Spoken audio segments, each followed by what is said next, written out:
هتبوسة. زي ما عودتكم في شغل اونلاين بقدم لكم دايما مشروعات شغل من افكار ما كانتش تيجي على دماغ حد ابدا.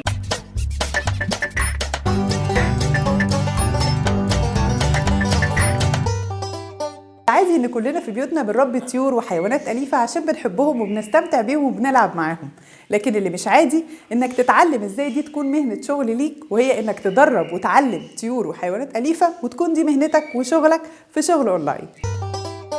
أنا النهاردة في باروت أكاديمي، هي أكاديمية متخصصة في تدريب وتعليم الطيور والحيوانات الأليفة وتعليمها إنها تتحول من شرسة أو شقية أو ما بتسمعش الكلام لحيوانات مطيعة ومؤدبة وبتسمع الكلام من مدربها الخاص.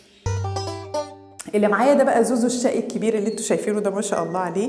ده كان شقي شويه وشارس، بس اتعلم هنا الطيبه والادب من ندى مدربه الاكاديميه، علمته وحولته ان هو يسمع الكلام وسلوكه يبقى مهذب شويه. ده اللي بتقدمه الاكاديميه هنا، ان هي بتقدم مهنه تدريب الطيور على السلوك الجيد. يعني انت لو عايز تشتغل المهنه دي وحاببها هتيجي تتدرب هنا في الاكاديميه على ايديهم، ناس متخصصه وفاهمه، وتتعلم مع الحاجات الحلوه اللي انت بتحبها دي ازاي تدربهم وتشتغل معاهم كل يوم على ان هم يتعدل سلوكهم من شقي او شرس اللي بيسمعوا الكلام زي العسولة اللي انتوا شايفينه ده، زيزو حبيبي.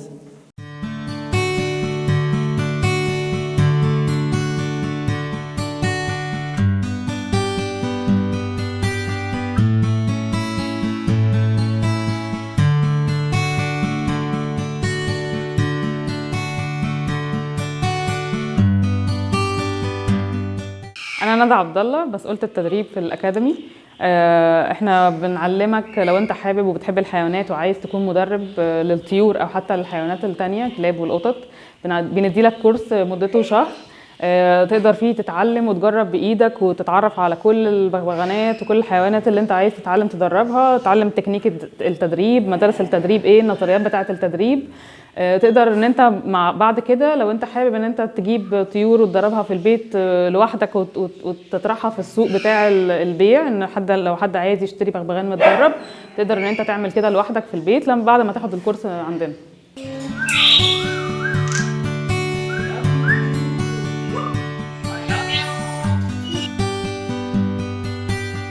في الكورس ده انت بتتعلم يعني ايه بغبغان، ازاي تعتني بيه، ايه الاكل الصحي بتاعه، ايه الحاجات المضره بيه، ايه الحاجات اللي ممكن تاذيه لدرجه انها تموته، ازاي تتعرف على ان هو ما عندوش اكتئاب وصحته كويسه، ازاي بقى تبتدي تعلمه كمان ان هو يثق فيك، ينفع تشيله، ينفع تطبطب عليه، ينفع تبوسه، ينفع تندهله لو هو على مكانه يطير ويجي لك.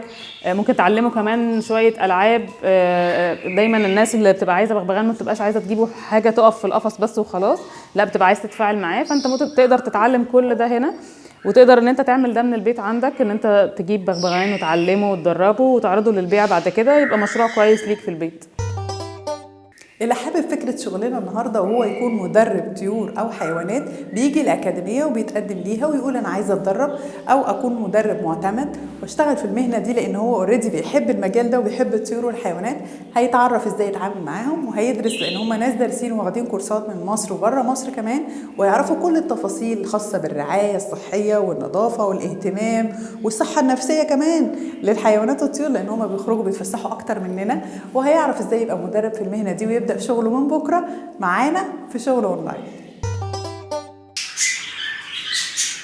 سامعين الاصوات الجميله اللي حواليا دي؟ الصراحه انا مش عايزه ابدا الكلام من كتر ما الصوت اللي حواليا ده جميل. انا دلوقتي في الاوضه اللي فيها البغبغانات الصغيره والكبيره والوسط، مش كبيره قوي زي اللي شفناها قبل كده. كل الاحجام دي اكتشفت ان هي بتقلد صوت الانسان وبتتكلم، مش بس الكبيره زي اللي انتوا شايفينه بيعمل في راسي ايه دلوقتي، ده بيعاكسني عشان انا مش عايزه اكلمه.